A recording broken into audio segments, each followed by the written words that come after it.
तुम्ही त्यांना त्यांचा बिझनेस जो आहे, त्यांचा जो उद्योग आहे, तर तुम्ही त्यांना वेल्थ क्रिएशनला मदत करता. आणि तर ती एक्झॅक्टली तुम्ही कशी करता हे मला समजून घ्यायचं आहे. कारण आपले मराठी असे खूप म्हणजे आता जे प्रेक्षक आहेतच की त्यांना कोणाचे छोटे छोटे पण व्यवसाय असतात नाही का.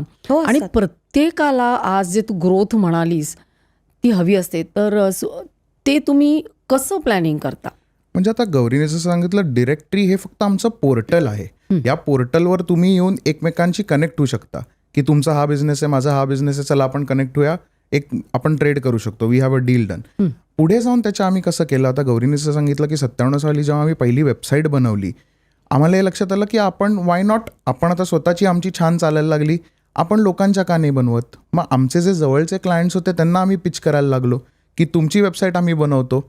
त्या काळात म्हणजे असं होतं की अरे वेबसाईटवर कायच फायदा होईल, पण आज जी लोक तेव्हा वेबसाईट बनवलेत ना, ती सगळी म्हणतात की तेव्हा बनवलं ना की MID तुमच्यामुळे आम्ही वेबसाईट बनवली, खूप चांगलं काम केलं.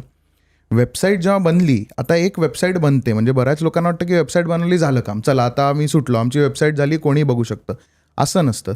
त्या वेबसाईटच्या मागे आता जे सध्या टर्म एकदम फेमस होते, SEO, सर्च इंजिन ऑप्टिमायझेशन. हां, ते जरा सांग, कारण हल्ली सगळीकडे SEO असतं. हां, सो SEOचं सिम्पल शब्द काय, सर्च इंजिन ऑप्टिमायझेशन.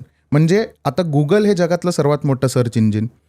सोप्या भाषेत अगदी समजवायचं की आज मला कुठेतरी जेवायला जायचं आहे, मी टाकतो की रेस्टॉरंट्स नियर मी, तर जी पहिल्या पानावरती नावं येतात, युज्युअली माणूस पहिल्या 3 पानाच्या पुढे जात नाही कोणी. म्हणजे तुम्हीही स्वतः कधी ट्राय केलं असेल तर आपण कधी 10 पानं 12 पानं नाही.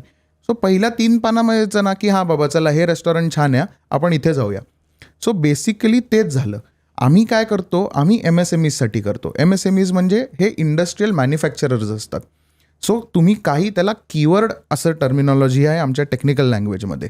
सो तो कीवर्ड जर कोणी टाकला तर माझं काम असं आहे की तुम्हाला पहिल्या 3 पानांवर कसं आणून ठेवायचं.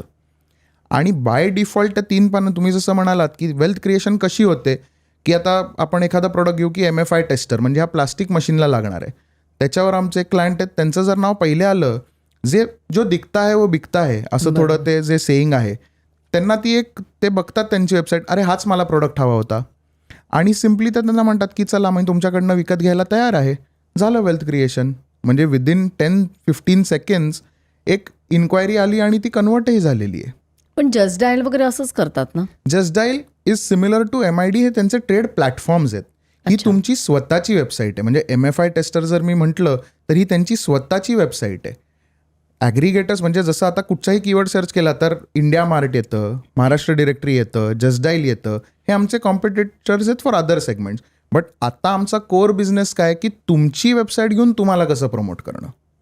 म्हणजे आज एक मला सांगायला आवडेल की आमचे 5 लाखहून जास्त कीवर्ड हे गुगलच्या पहिल्या पानावर येतात. 5 lakh keywords on front page any given day. म्हणजे तुम्ही कधीही बघितलं की मी तुम्हाला अशी लिस्ट शेअर करू शकतो की हे एवढे येणारच, नाही येणार असं शक्यच नाही आहे. आणि किती उद्योजकांनी किंवा किती फील्ड्समधले लोक तुमच्या डिरेक्टरीत आहेत? मेनली आपल्याकडे जे आहेत हे मॅन्युफॅक्चरर्स आहेत. MSMEज म्हणजे हे सगळे जे उद्योजक असे आहेत की जे स्वतः मॅन्युफॅक्चरिंग करतात.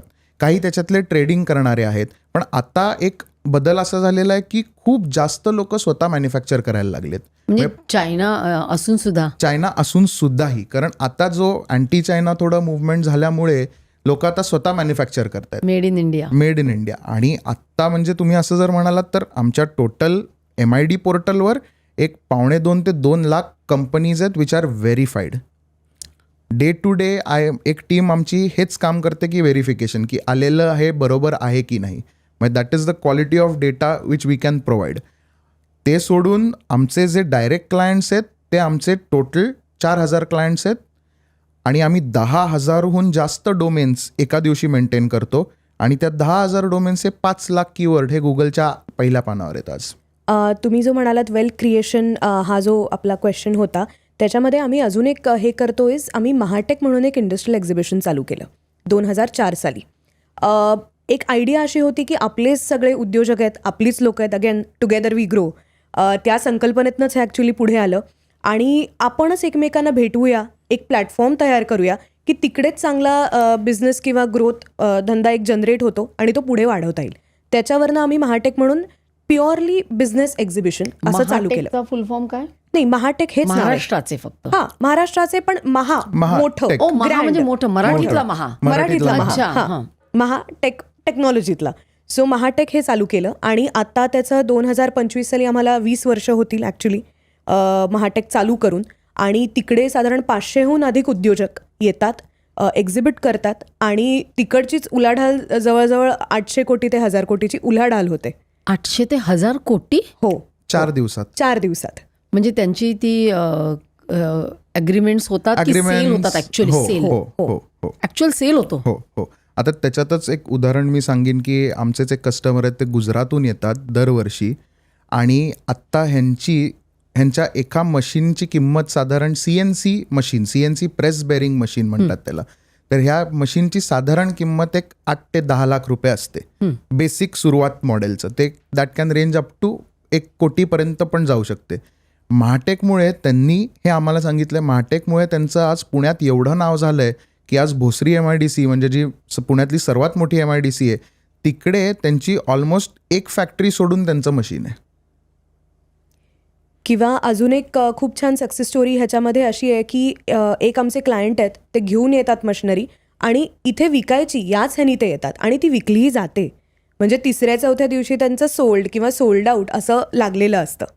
सो यायचं आणि इथे विकून जायचं असा एक त्याचा उद्देशही आहे. म्हणजे त्या दुबईमध्ये असतात किंवा चायनामध्ये ट्रेड फेअर्स जे आपण म्हणतो, अगदीच तसंच तुम्ही करताय. म्हणजे तुम्ही ऐकलं असेल तर, आणि मला वाटतं प्रेक्षकांना माहिती असेल काही, की हॅनोवर हे जगातलं सर्वात मोठं ट्रेड फेअर जे जर्मनीत होतं. कॅन्टन हे 2nd लार्जेस्ट जे चायनात होतं. पण आत्ता एशियातलं नेक्स्ट म्हटलं तर महाटेक आहे. म्हणजे त्या लेवलला लोक आपल्याकडे आज बघतायत. अरे वा. कारण 10,000 स्क्वेअर मीटरचं स्ट्रक्चर असतं पूर्णपणे, which is hoisted ground up. आणि हे 4 किंवा आता 8 पॅव्हिलियन यावर्षी AC पॅव्हिलियन असतात. ही क्लिप शेवटपर्यंत बघितल्याबद्दल खूप खूप धन्यवाद. संपूर्ण एपिसोड बघण्यासाठी खाली दिलेल्या लिंकवर क्लिक करा आणि सर्व काही चॅनलला सबस्क्राईब करायला विसरू नका.